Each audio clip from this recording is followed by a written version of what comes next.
Cette émission vous est présentée par CIH Bank.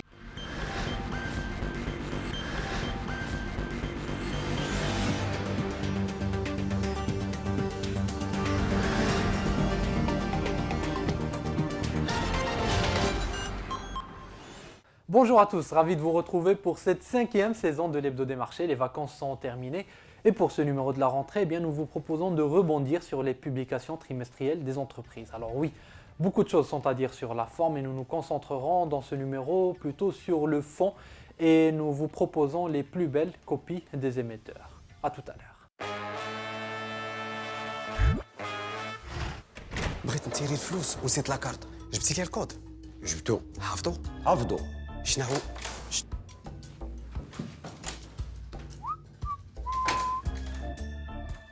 شنو هو الكود تخي شنو هو الكود 6767 متاكد منه عاودوا ليا 6767 دابا صيفط عليك اس ام اس بغيتي تيري فلوسك دابا من الكيشي ديال السياف سياش سياف شنو هو سياف صافي سياش مع لابلي سياش موبيل ممكن تسحبوا الفلوس من الكيشي غير بالكود وبلا لاكارت.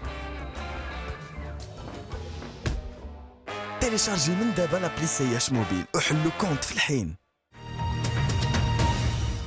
Alors sur la forme, oui, on le disait en début d'émission, il y a beaucoup de choses à dire. Certains émetteurs n'ont même pas pris la peine de publier leur trimestriel. Il y a aussi le fait que beaucoup d'entreprises se limitent à la publication de chiffres et n'essayent pas de raconter une belle histoire. Ils se limitent donc à l'exigence légale de la MMC. Et puis autre reproche, les publications trimestrielles ne concernent que le chiffre d'affaires, ce qui peut être trompeur. Si ce sujet vous intéresse, je vous propose d'aller voir cette vidéo avec le consultant James Palmer qui nous parle des risques qu'on peut avoir sur les résultats trimestriels.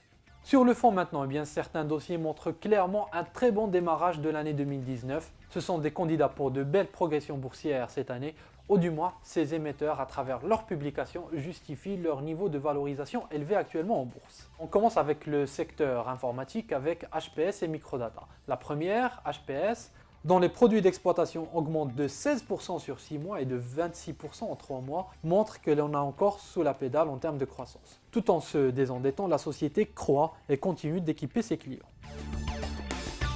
Microdata fait encore mieux en termes de progression avec plus de 31% de hausse de son chiffre d'affaires en 6 mois. La bourse lui rend bien puisque son cours a inscrit un nouveau plus haut historique après ses résultats. Microdata, c'est 30% de hausse en 2019 et 200% de manière régulière depuis début 2016. On continue avec RDS, Résidence Dar Saada ou Espace Dar Saada, qui est la plus belle surprise de ses résultats.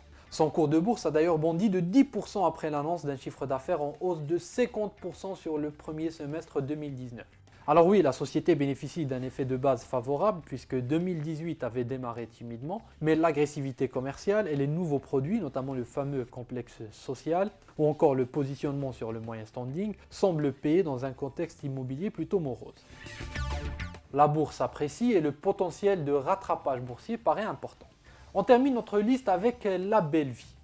Au 30 juin, la société de grande distribution dévoile un chiffre d'affaires de 4,6 milliards de dirhams.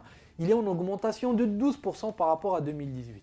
Il faut dire que les investisseurs se sont arrachés le titre en bourse cet été et ils ont eu raison. Avec une performance de 40% depuis le 1er janvier, c'est la meilleure hausse de l'année jusqu'à présent.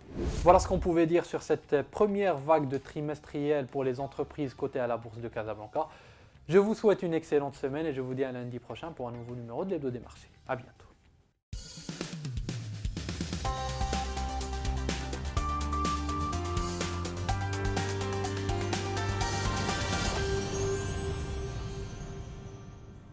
Cette émission vous a été présentée par CIH Bank.